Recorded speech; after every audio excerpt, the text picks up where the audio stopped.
जी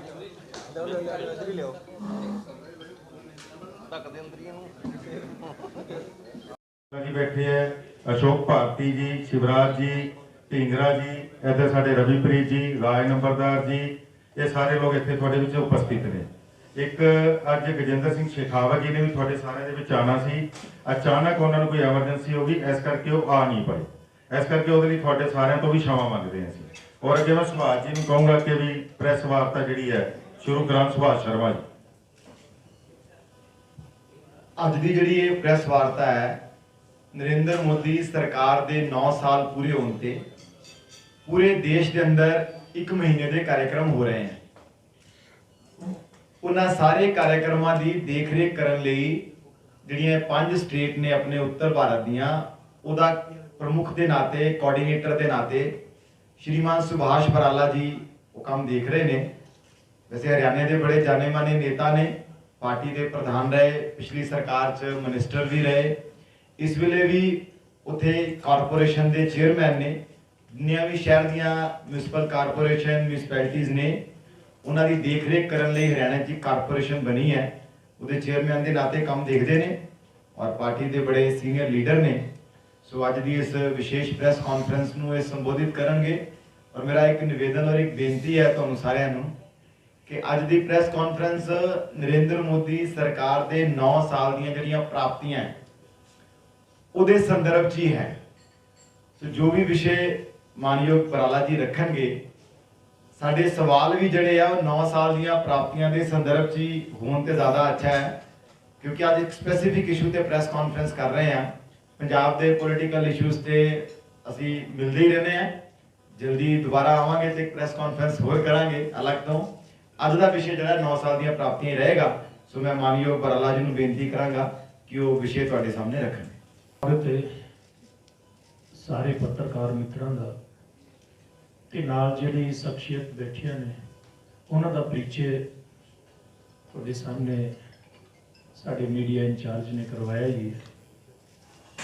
मैं तुहाडे सामने जिहड़ी 9 साल सरकार केंद्र दे विच चली आ मोदी साहब की ओहदी जिहड़ी मुख उपलब्धियां ने वो रखांगा। मैं एक इजाज़त भी चाहूँगा कि मैं जिहड़ी प्रेस करनी है वो हिंदी दे विच तुहाडे सामने मैं गल सारी रखूँगा। स्वागत करते हुए आप सबसे मेरा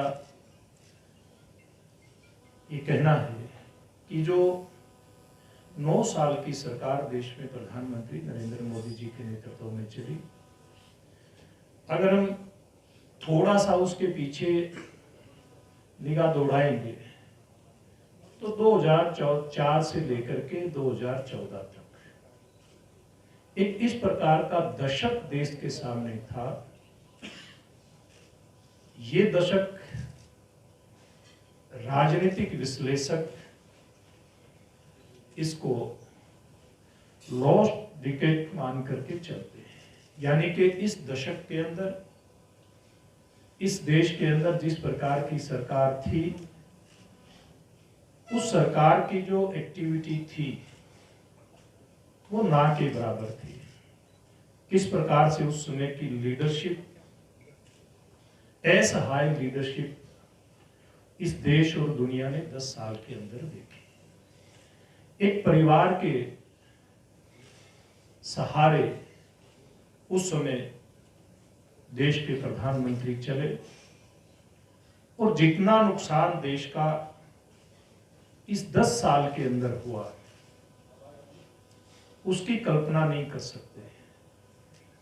पूरी दुनिया में जो आर्थिक उदारीकरण का दौर पिछले कुछ दशकों से चला था, उस दौर के अंदर अगर मजबूत लीडरशिप इस देश के अंदर उस दशक के दौर में होती तो निश्चित रूप से देश इससे भी आगे जाता।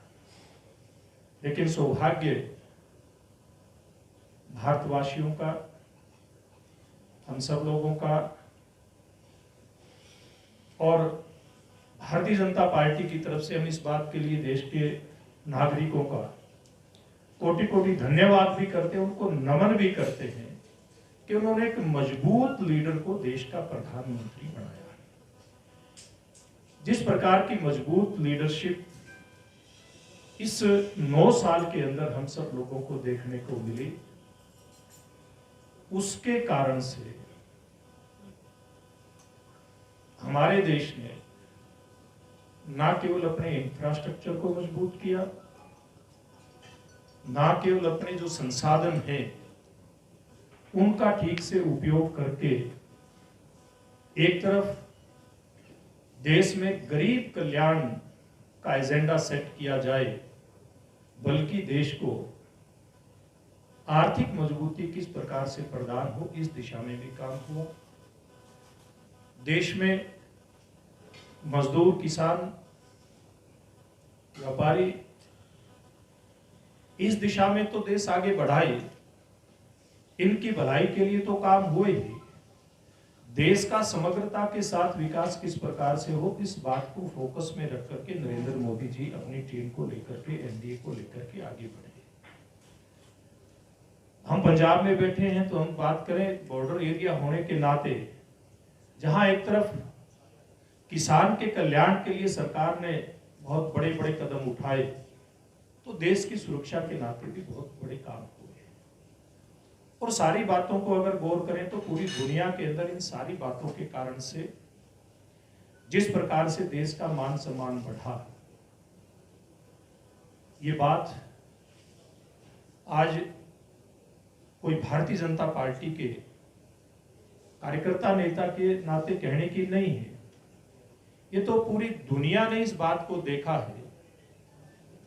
और हम लोगों ने बहुत सारी टिप्पणियां सुनी भी हैं, बहुत सारी बातें सही भी हैं, जो देश के हित की बात चाहते हैं। देश के नागरिकों ने भी बहुत सारी बातों को सहा है। जब देश के प्रधानमंत्री के रूप में नरेंद्र मोदी जी ने काम करना शुरू किया और पूरी दुनिया के अंदर किस प्रकार से न केवल मित्र जो देश पुराने समय में रहे हैं उनके साथ संबंध मजबूत किए जाएं, बल्कि नए मित्र देशों की भी सूची बड़ी की जाए, और उसका एक प्रभाव देखने को मिला कि देश के प्रधानमंत्री जहां कहीं भी जाते हैं तो उससे केवल नरेंद्र मोदी जी की जिंदाबाद नहीं होती, वो भारत माता की जो जिंदाबाद होती है, भारत के 130 करोड़ जो नागरिक हैं और जो भारत माता है, इसकी जय जयकार होती है। जब अमेरिका के प्रधानमंत्री ये कहते हैं कि मैंने नरेंद्र मोदी जी के सम्मान में भोज का आयोजन करना है, मैं सूची फाइनल नहीं कर पा रहा, मुझे ऑटोग्राफ लेना है। ऑस्ट्रेलिया के प्रधानमंत्री कहते हैं कि मैं देश के अपने प्रधानमंत्री को, यानी कि वो बॉस कह करके बुलाते हैं। कोई देश का मुखिया देश के प्रधानमंत्री के पांव छूता है। तो ये जो सम्मान है, ये देश के नागरिकों ने जो एक मजबूत लीडरशिप को देश की कमान सौंपी, ये उसका परिणाम है। और अगर हम आगे बढ़कर के बात करें विकास की, देश को हम लोग जैसे पूर्व की मैंने बात की, बात भूलती नहीं है कि हमारे देश के प्रधानमंत्री ने ये सार्वजनिक रूप में कहा था कि मैं अगर 1 रुपया ऊपर से विकास के लिए भेजता हूं तो नीचे 15 पैसे पहुंचते हैं। आप लोगों को ध्यान होगा कि जब प्रधानमंत्री जी ने देश की कमान संभाली, उस समय जनधन योजना के तहत खाते खोलने का अभियान शुरू हुआ था। बिना किसी पैसे के गरीब लोगों के खाते खोले थे। तो विपक्ष के लोग मजाक उड़ाते थे कि इससे क्या होगा। इससे ये हुआ कि जनधन योजना के तहत गरीब लोग जो कभी बैंक में जाने का सपना नहीं देखते थे, ऐसे 48 करोड़ लोगों के बैंकों में न केवल खाते खुले, बल्कि जो 1 रुपया ऊपर से भेजा जाता है उनके कल्याण के लिए, उनके परिवार के वेलफेयर के लिए, वो किसी भी स्कीम का हो, वो 1 रुपया ही नीचे पहुंचता है। उसमें कोई कटौती किसी प्रकार की नहीं करने की गुंजाइश बचती। इस प्रकार की व्यवस्था देश के अंदर नरेंद्र मोदी जी के नेतृत्व में खड़ी हुई। इससे एक ये बात निकल करके आती है कि जब देश मजबूत होता है तो मजबूती के साथ अपने नागरिकों के साथ देश खड़ा होता है। ये काम हमने, ये हाल हमने इन पीछे के 9 साल के अंदर अपनी आंखों से देखा है। इसी प्रकार से हमने देश की मजबूती देखी जब दुनिया की बड़ी सबसे बड़ी बीमारी का सामना हम लोगों को करना पड़ा है। आप सब मीडिया के बंधु हैं, आप जागरूक नागरिक हैं देश के। हमने पूरी दुनिया से एक आवाज निकलती सुनी और वो आवाज थी कि इस वैश्विक महामारी का सबसे बड़ा नुकसान अगर कोई होगा तो भारत को होगा, क्योंकि भारत दुनिया की, अगर आज की बात करें तो उस टाइम तो जब कोविड आया तो दूसरे नंबर की हमारी जनसंख्या थी। आज हम दुनिया में 1 नंबर की पॉपुलेशन के लोग हैं। तो ये बात थी कि कैसे संभलेगा। तो देश के प्रधानमंत्री जी ने अपने देश के नागरिकों के जो एक हौसले के साथ वो आगे बढ़ते, उनका हौसला लेकर के आगे बढ़ते, उसके चलते न केवल भारत के नागरिकों को एक थोड़े समय के अंदर कोविड की वैक्सीन उपलब्ध करवाई। वो थोड़े समय के अंदर ऐसे रिमोट एरिया जहां किसी वाहन में वैक्सीन को लेकर के जाना बड़ा मुश्किल था, वहां ड्रोन के माध्यम से भी वैक्सीन उपलब्ध करवा करके देश 100% वैक्सीनेशन देश के नागरिकों की हो, इस बात को सुनिश्चित किया ही, बल्कि दुनिया के अंदर जहां कहीं भी जरूरत थी वैक्सीन की, उन देशों के अंदर वैक्सीन उपलब्ध करवाने का काम नरेंद्र मोदी जी के द्वारा हुआ। और पहले हम देखते हैं कि पोलियो जैसी जो खुराक है जो प्रत्येक बच्चे के लिए जरूरी होती है जन्म के बाद, वो देश के अंदर आते आते दशकों लग गए थे। अन्य प्रकार के टीकाकरण की बात करें, वो दुनिया से आयात हम लोग करते थे, उसमें दशकों लगे। लेकिन यहाँ चंद ही महीनों में, कुछ ही महीनों में देश के वैज्ञानिकों का जो एक मनोबल बड़ा देश के मजबूत नेतृत्व के कारण से, उसके चलते रिकॉर्ड समय के अंदर न केवल अलग अलग कंपनियों ने अपनी वैक्सीन उपलब्ध करवाई, बल्कि हमारा देश का जो एक मजबूत ढांचा स्वास्थ्य विभाग का जो देखने को मिला, उसके माध्यम से रिकॉर्ड समय के अंदर वैक्सीनेशन इस देश के नागरिक का हुआ। तो बहुत बड़ी बात है। अगर इससे अगली बात करें, देश के इतिहास में सालों साल लग गए। अब हम आजादी का अमृत महोत्सव मना रहे हैं, लेकिन एक बात गौर करने की है कि गरीब व्यक्ति को छत हम इन पिछले 7 दशकों में नहीं दे पाए थे। एक रिकॉर्ड समय के अंदर 9 साल के अंदर 3 करोड़ आवास गरीब लोगों को देने का काम नरेंद्र मोदी जी के नेतृत्व में हुआ। उसमें एक खास बात आप सब लोगों को देखने को मिलती है कि महिला का सम्मान करते हुए ये प्राथमिकता दी गई कि जो भी आवासीय बनेंगे प्रधानमंत्री आवास योजना के तहत, उनकी मलकियत महिलाओं के नाम पर हो। ये प्राथमिकता के आधार पर इस बात को तय किया गया। इसी प्रकार से महिलाओं के सशक्तिकरण की तरफ ध्यान देते हुए देश के बहुत बड़े हिस्से में हम लोग देखते हैं कि हमारी माताओं बहनों को पानी लेकर के आने के लिए दूर दूर जाना पड़ता था।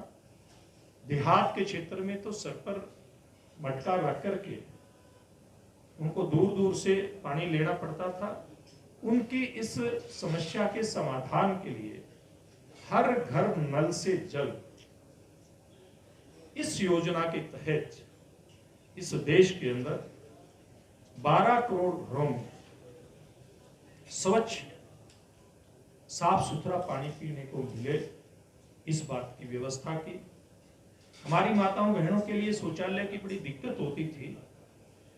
आवास योजना के तहत जो मकान दिए गए उनमें तो इसकी व्यवस्था है ही। इसके अलावा 11.5 करोड़ ऐसे परिवार थे जिनको इस दौर के अंदर स्वच्छ भारत मिशन जिसका आह्वान देश के प्रधानमंत्री जी ने किया, उनको शौचालय उपलब्ध करवाने का काम किया। केवल इतना ही नहीं है, स्वच्छ भारत मिशन के तहत देश के प्रधानमंत्री जी ने आम नागरिक को इस बात के लिए प्रेरित भी किया कि स्वच्छता केवल शासन प्रशासन का काम नहीं, ये आम नागरिक की जिम्मेवारी है। तो आम नागरिक को इस स्वच्छता के अभियान से जोड़ने के लिए खुद अपने हाथ में झाड़ू उठाते हुए देश के प्रधानमंत्री को हमने पहली बार देखने का काम किया है। इसी प्रकार से अगर हम बात करें कोविड के दौर की, तो कोविड का दौर ऐसा था जिसमें पूरा देश असहाय होकर के अपने घरों में बैठ गया था। तो इस दौर के अंदर ये लगा था कि देश का जो ऐसा एक बहुत बड़ा वर्ग, करोड़ों हमारे देश के नागरिक जो रोज कमाते हैं, रोज खाते हैं, उनके लिए अन्न की व्यवस्था का क्या होगा। तो इस दौर के अंदर रिकॉर्ड 80 करोड़ देश के नागरिकों के लिए मुफ्त में अन्न उनके घर तक पहुंचाने का काम हुआ, जिसके कारण से देश के गरीब व्यक्ति चिंता मुक्त होकर के इस बीमारी से लड़ने में सक्षम हुए। और इसके साथ ही एक बात ध्यान और आई थी ध्यान में कि देश का एक बहुत बड़ा मजदूर वर्ग एक प्रदेश से दूसरे प्रदेश में कामकाज की तलाश में जाता है। उसके लिए भी वन नेशन और वन राशन कार्ड, एक देश में एक राशन कार्ड, जैसे 80 करोड़ लोगों को मुफ्त में अनाज देने का काम किया, उसी प्रकार से 3.5 करोड़ से ज्यादा ऐसे परिवार हैं जिनको one nation one ration card योजना के तहत अनाज उपलब्ध कराने का काम किया। देश के किसी भी कोने में वो गरीब जाता है, अगर कोई बठिंडा का कोई नागरिक, उसका यहाँ पर राशन कार्ड है, उसको अनाज यहाँ पर मिलता है। अगर वो मेरे हरियाणा के अंदर मेरे टोहाना क्षेत्र में जाता है तो वहां भी वो इस सुविधा का लाभ ले सकता है। वो बिहार में भी ले सकता है, मुंबई में भी ले सकता है। इस प्रकार की व्यवस्था गरीब व्यक्ति के लिए देश के प्रधानमंत्री ने करने का काम किया। इसी प्रकार से देश के गरीब व्यक्ति के लिए एक बात ये ध्यान में आती है कि बीमारी के इलाज में लाखों रुपया लग जाता है और पैसे के अभाव में बहुत सारी जिंदगियां नहीं बच पाती थी। इसलिए देश के प्रधानमंत्री नरेंद्र मोदी जी ने देश के नागरिकों के लिए, खासकर गरीब व्यक्तियों के लिए, गरीब परिवारों के लिए आयुष्मान योजना जो लागू करी, उसके तहत 5 लाख रुपए तक का इलाज प्रत्येक वर्ष परिवार के प्रत्येक नागरिक का फ्री में हो, ये बात सुनिश्चित की।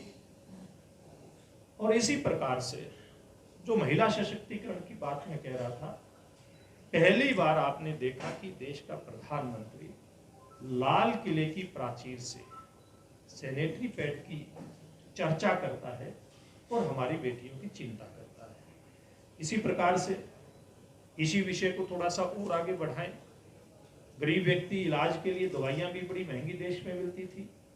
जेनरिक दवाइयों की व्यवस्था करते हुए ये दवाइयां 50% से लेकर के 80% तक सस्ती उपलब्ध हो आम आदमी को, गरीब आदमी को। इस बात की व्यवस्था पूरे देश के अंदर ये प्रधानमंत्री जी ने चिंता करते हुए की। इसी प्रकार से हम जिस प्रदेश के अंदर बैठे हैं वो किसान के नाम से जाना जाता है। इसी प्रदेश की धरती से जब नरेंद्र मोदी जी यहाँ आए थे तो उन्होंने किसान सम्मान जो पेंशन थी वो देने की घोषणा की। प्रत्येक साल देश के किसान को 6,000 रुपए सरकार के खाते से भेजा जाता है।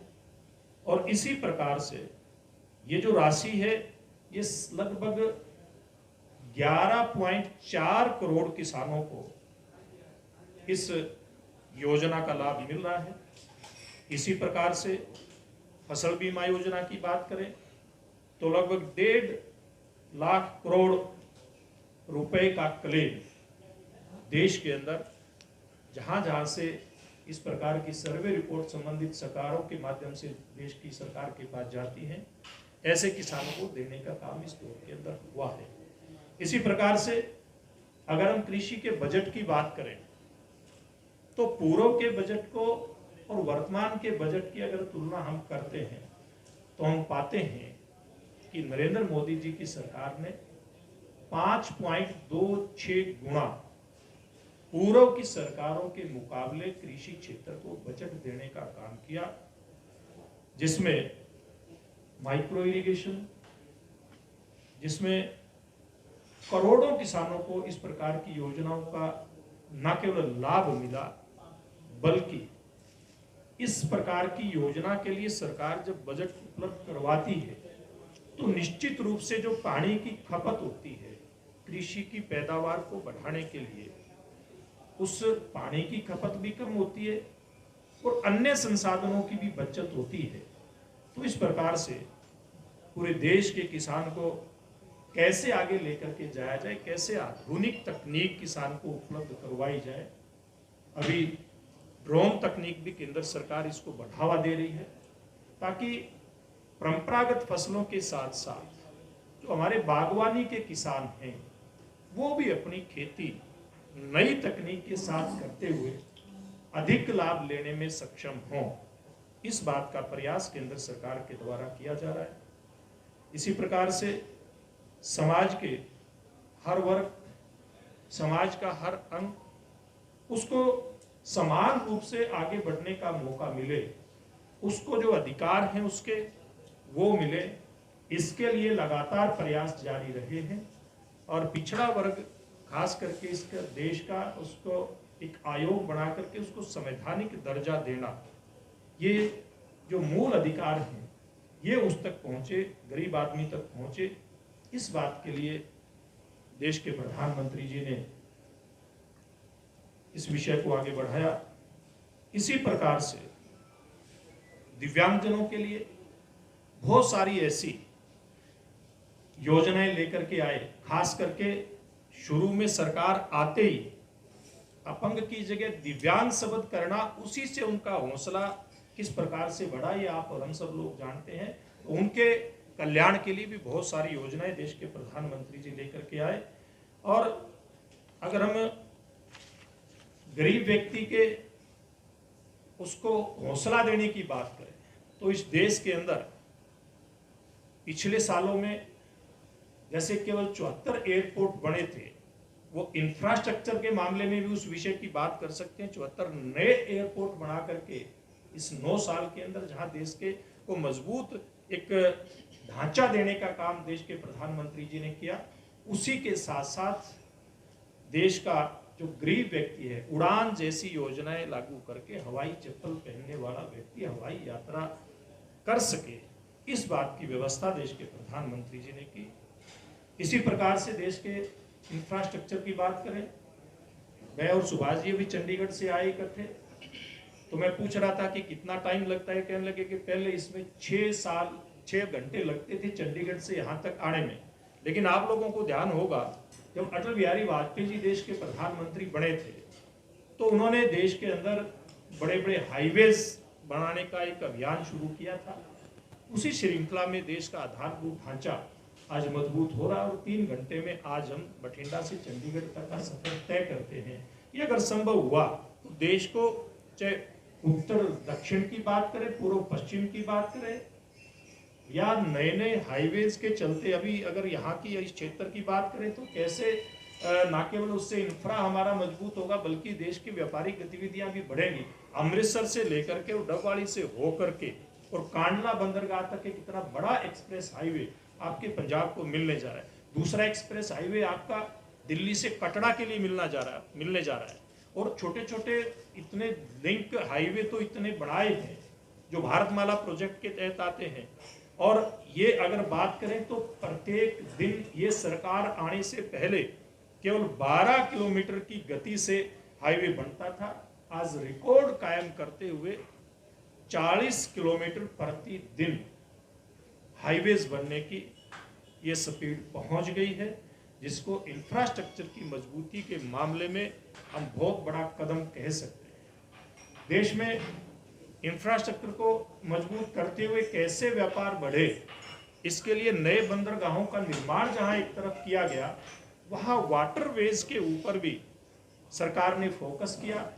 आज ऐसे देश के अंदर 111 वाटरवेज हैं, यानी कि जल के मार्ग से किस प्रकार से भविष्य में ट्रांसपोर्टेशन का काम आगे मजबूती के साथ बढ़े, इस बात के लिए 111 ट्रांसपोर्ट इस प्रकार के वेज को इसमें नोटिफाई किया गया। ये राष्ट्रीय जलमार्ग के नाते ये बहुत बड़ी बात एक आज हम फख्र के साथ कह सकते हैं। और अगर हम देश के इंफ्रा की बात करें तो आज अमेरिका जैसे देशों के साथ हमारे इंफ्रास्ट्रक्चर की तुलना होती है। आज देश में अगर हम ट्रेन की बात करें तो वंदे भारत जैसी ट्रेनें आज पूरी दुनिया की जो ट्रांसपोर्टेशन की व्यवस्था है रेल के माध्यम से, उसका मुकाबला करते हुए हमें दिखाई देती है। इसी प्रकार से अगर हम मेट्रो की बात करें तो मेट्रो के मामले में भी आज हम दुनिया का सबसे बड़ा 5वां मेट्रो का नेटवर्क अगर है तो आज वो भारतवर्ष के पास है। इसी प्रकार से शिक्षा के बजट की बात करें, जैसे आपके इस क्षेत्र में चिकित्सा शिक्षा का बहुत बड़ा संस्थान एम्स के नाते स्थापित किया है केंद्र सरकार ने, तो शिक्षा के क्षेत्र में जो हमारा बजट है वो 3 गुना बढ़ा है। ये बहुत बड़ी बात है, क्योंकि शिक्षित भारत ही मजबूत भारत, मजबूत तरक्की के रास्ते पर आगे बढ़ सकता है। इस बात को ध्यान में करते हुए इतनी बड़ी छलांग शिक्षा के क्षेत्र में इस देश ने लगाई है, बजट 3 गुना करके। और इसी प्रकार से जो मेक इन इंडिया का जो सपना सालों साल से हमारे जो नौजवान इंजीनियर हैं वो देखते थे कि कब मेक इन इंडिया जैसा एक इस प्रकार का माहौल देश के अंदर बनेगा कि दुनिया के ऐसे जो सक्षम लोग हैं वो भारत में आकर के निर्माण करें अलग अलग वस्तुओं का। आज अगर हम लोग इस मामले में मजबूत हुए तो निश्चित रूप से आज हमारा निर्यात, चाहे वो इलेक्ट्रॉनिक्स उपकरण की बात करें या अन्य चीजों की खाद्यान्न समेत बात करें, तो पूर्व के मुकाबले कई गुना जहां बढ़ा है, तो वहां इस प्रकार की व्यवस्थाओं के चलते छोटे छोटे जो नौजवान एक अपना काम लेकर के बैठते हैं, उनका बड़ा काम करने का जो हौसला बढ़ा है, ये इस सरकार में नरेंद्र मोदी जी के मार्गदर्शन में उनका हौसला बढ़ा। और इसीलिए आज हमारा नया कारोबारी, हमारा नौजवान पूरी गति के साथ, पूरे हौसले के साथ आगे बढ़ता हुआ हम लोगों को दिखाई दे रहा है। आप लोगों को ध्यान होगा, जैसे मैंने कहा, जब देश के प्रधानमंत्री जी ने पूरी दुनिया का दौरा किया था तो विपक्ष के लोग खिल्ली उड़ाते थे। एक पिछले उनके टर्म का एक बहुत बड़ा प्रोजेक्ट था गुजरात के केवड़िया में, देश के बहुत बड़े नेता सरदार पटेल की 562 मीटर ऊंची प्रतिमा बनाने का काम जो वहां पर शुरू हुआ था, उसका हिस्सा बनने का मुझे भी मौका मिला था उस टीम का। तब लोग, विपक्ष के लोग खिल्ली उड़ाते थे कि देश के प्रधानमंत्री उस समय गुजरात के मुख्यमंत्री थे तो देश का पैसा वेस्ट करेंगे। यानी कि इस प्रकार के आइडिया लेकर के आना, एक तरफ देश के नेता का मान सम्मान बढ़ा, तो दूसरा उस क्षेत्र के अंदर पर्यटन के चलते जो आर्थिक मजबूती आई है, आप में से कोई गया होगा वहां देख करके आया होगा कि किस प्रकार से नर्मदा सरोवर के नीचे इतनी बड़ा जो एक पर्यटन स्थल बना है, उसके कारण से न केवल सरदार पटेल जी का नाम ऊंचा हुआ है, बल्कि वहाँ पर्यटन के मामले में भी वो क्षेत्र बहुत आगे बढ़ा है।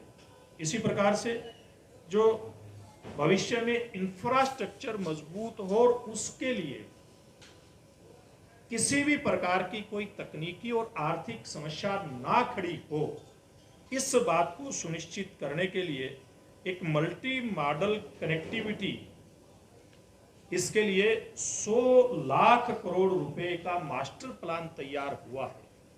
ये कोई छोटी बात नहीं है कि जब भी इस प्रकार के विषय पे आगे बढ़ना हो तो सरकारों के सामने, अधिकारियों के सामने एक ही बात आती थी भी इसका फंड मैनेजमेंट कैसे होगा। उसके लिए इतना बड़ा मैनेजमेंट करके रखना ये बहुत बड़ी बात है। इसके चलते हमारे देश का जो इंजीनियर है, हमारे देश का जो योजनाकार है और हमारे देश के जो अलग अलग विभागों के, भारत सरकार के जो मंत्री हैं, योजना बनाने में वो पूरी गति के साथ काम करते हैं। उनको इस बात की कोई चिंता नहीं रहती कि भविष्य में जब हम इतने बड़े बड़े हाईवेज, इतने बड़े बड़े रेलवेज, इतने बड़े बड़े हम वाटरवेज या इतने बड़े बड़े हम एयरपोर्ट और सौंदर्यीकरण के नाते हम बात करें, हमारे जो एयरपोर्ट के समान आज हमारे बहुत सारे प्रदेशों के जो रेलवे स्टेशन हैं वो आज उनके मुकाबले खड़े हैं। तो जब इतना बड़ा इंफ्रा का पैसा और इंफ्रा के लिए एक योजना तैयार होती है तो इस प्रकार की योजना बनाने वालों का दिमाग भी खुले उससे काम करता है और वो भविष्य की योजनाएं ठीक प्रकार से बना पाने में सक्षम होते हैं।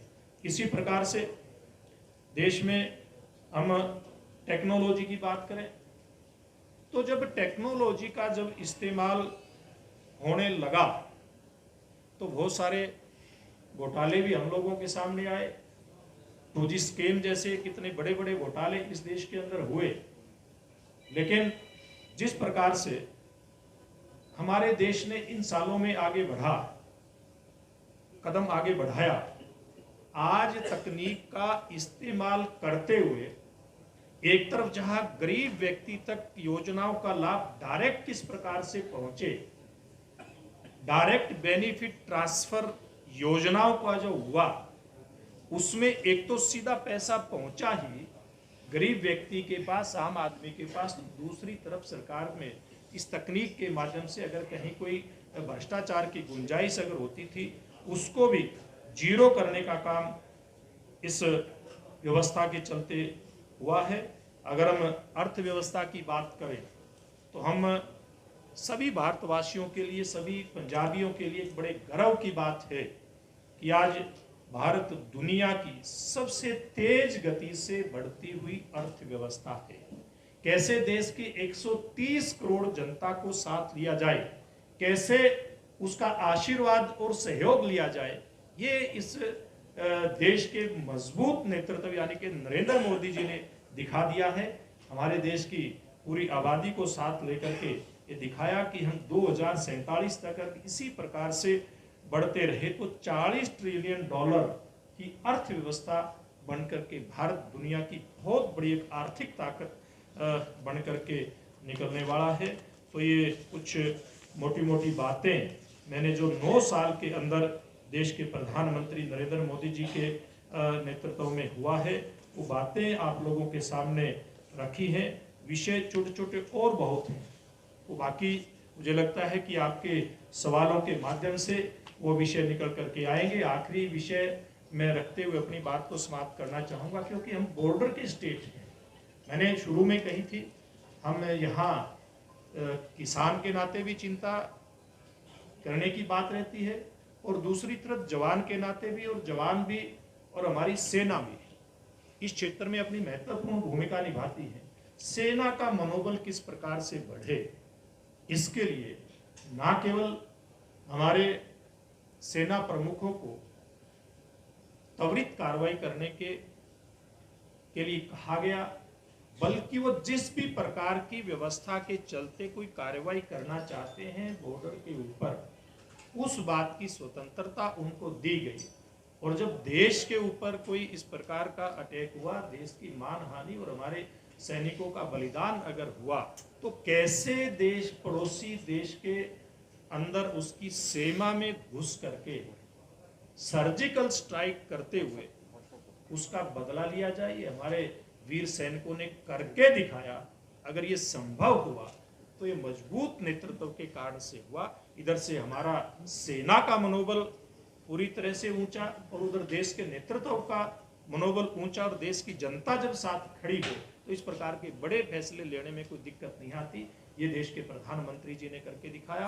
और दूसरा, जो सुरक्षा के उपकरण हैं, कितनी बड़ी संख्या में हम लोग आयात करते थे, कितनी ही विदेशी मुद्रा हमारी उसके अंदर जाया होती थी, उसके अंदर खर्च होती थी। इसका विपरीत करते हुए आज बड़े बड़े होवित्जर जैसे हेलीकॉप्टर, ना केवल देश में इनका निर्माण हो, देश में बड़े बड़े सैनिकों के साजो सामान, ना केवल उनका निर्माण हो, चाहे हेलीकॉप्टर हो चाहे हवाई जहाज हो, अपनी जरूरत के लिए भी निर्माण और देश के पास विदेशी मुद्रा आए, इसके लिए इसका निर्यात भी पहली बार इतना बढ़ करके आया कि जिसकी हम जितनी भी चर्चा करें उतनी कम है।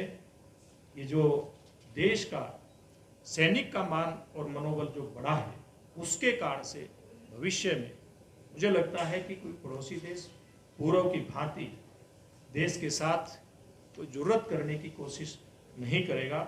इस प्रकार से देश को समग्र दृष्टि से आगे लेकर के जाने का काम प्रधानमंत्री जी के नेतृत्व में हुआ। ये सारी बातें जब होती हैं तो मैंने शुरू में कहा था कि जिस प्रकार से बड़े बड़े राष्ट्राध्यक्ष आज नरेंद्र मोदी जी के पांव छूने से लेकर के और उनके ऑटोग्राफ लेने तक की बात करते हैं, उनको बॉस कह करके बुलाते हैं, तो फिर हमें एक बात ध्यान में और आती है, वर्तमान को तो आगे ठीक प्रकार से कैसे सहेज करके हमारी विरासत को लेकर के चलना है, बल्कि हमारी पौराणिक विरासत को भी हमने मजबूती प्रदान करते हुए देश के प्रधानमंत्री जी ने दिखाया कि कैसे यहाँ जो लांगा खोला गया आप लोगों के सामने, आपके तो बॉर्डर के ऊपर पड़ता है करतारपुर, यहां से लेकर के, और जब पूरी दुनिया के बीच में नरेंद्र मोदी जी कहते हैं कि जो दुनिया के अंदर आज अशांति दिखाई देती है, उथल तो दिखाई देती है, इसको भारतीय संस्कृति ही इसको ठीक कर सकती है, क्योंकि हम वसुधैव कुटुंबकम की बात करती है हमारी संस्कृति। हम लोग पूरी दुनिया को एक परिवार मानते हैं, इसलिए उन्होंने कहा कि पूरी दुनिया अगर योग अपनाए तो ना केवल व्यक्ति का इससे, इंसान का इससे लाभ होगा, बल्कि समाज भी इसके कारण से आपस में जुड़ेगा, व्यक्ति से व्यक्ति जुड़ेगा।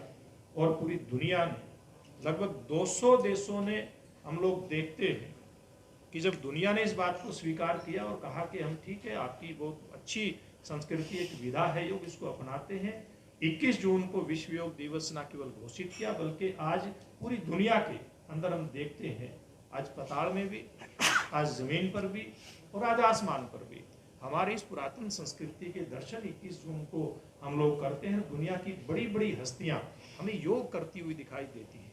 यानी कि मेरा कहने का तात्पर्य ये है कि इस देश को हर दृष्टि से मजबूत करने का काम इन 9 सालों के अंदर हुआ है, और ये संभव हुआ है इस देश की जनता ने एक मजबूर नेतृत्व को अलग करते हुए एक मजबूत नेतृत्व को सामने लेकर के आए, और उसी का परिणाम है।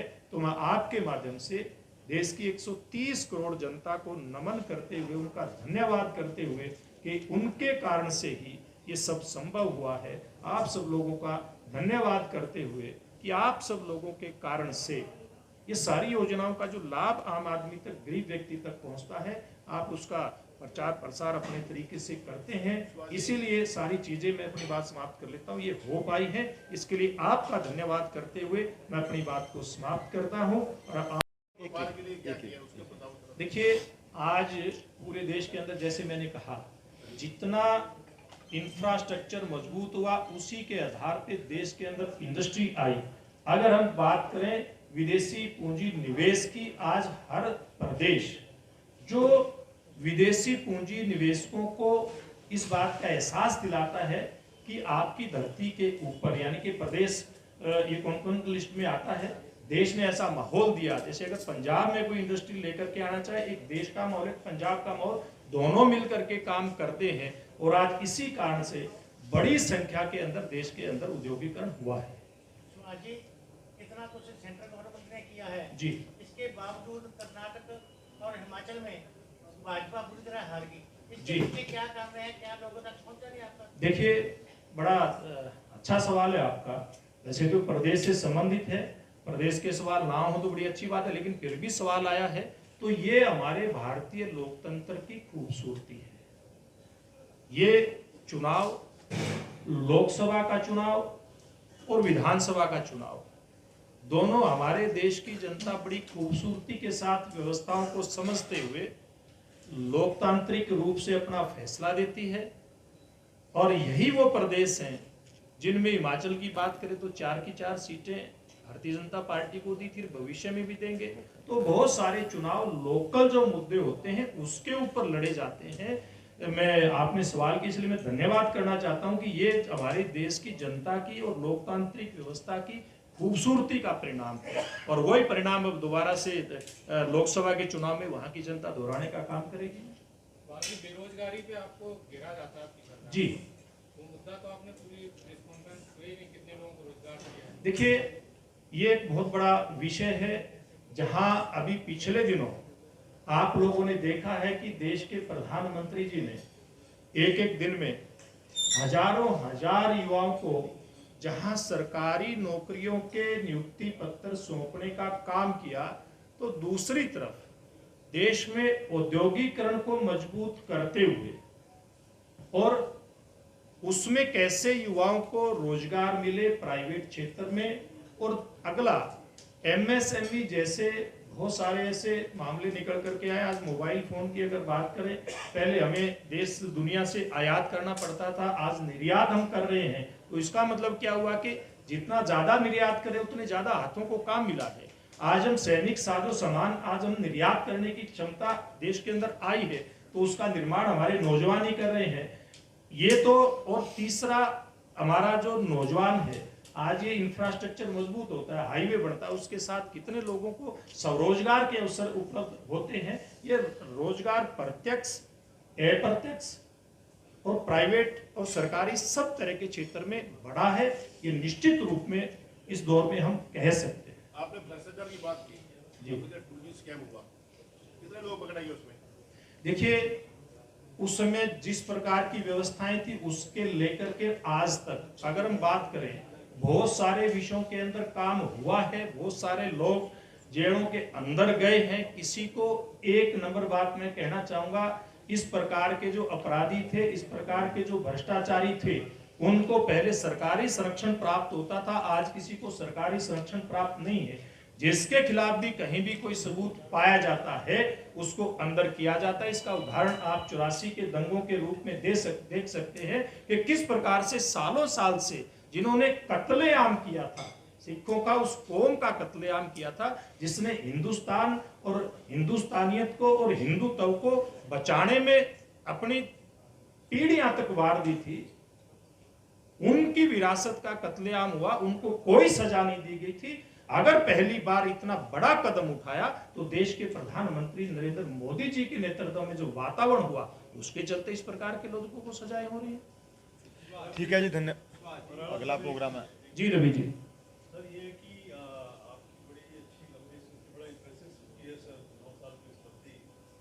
सर जहाँ इस प्रदेश में बैठे हैं 9 साल में, यहाँ पे अकाली दल भी आपकी सहयोगी पार्टी थी सर, तो क्या वो कितना सर वो इम्प्रेस्ड हैं सर, कुछ बातचीत हुई है सर? ये बड़ा रवि जी का पॉलिटिकल सवाल है, और इस सवाल का जवाब मुझे लगता है कि अगर इस दिशा में बढ़ेंगे तो मेरा पहले ही ये रिक्वेस्ट थी कि 9 साल के ऊपर याद नहीं, वो पॉलिटिकल सिस्टम की बात है। और एक बात मैं खुल के कह सकता हूं कि ये मेरे अधिकार क्षेत्र से बाहर की बात है।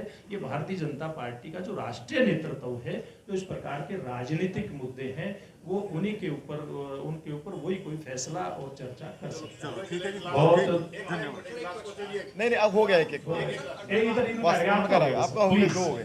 You said 48 crore accounts, 48 crore जो अकाउंट खुले हैं, जी। उसमें से एक्चुअली एक्टिव कितने हैं, कितने यूज हो रहे हैं पिछले 3 महीनों में, कितने डिपॉजिट, जितने अकाउंट्स में डिपॉजिट आए हैं? जी जी जी। देखिए एक मैं बात बताता हूँ, जितनी भी सरकारी योजनाएं हैं लगभग ज्यादातर लोगों को उसका लाभ मिलता है। अगर हम पंजाब की बात करें, उस बात को मैंने मोटे तौर पे टच किया था कि जो किसान 6,000 रुपए के हकदार हैं हर साल, क्या उनके खाते में पैसा नहीं आता है?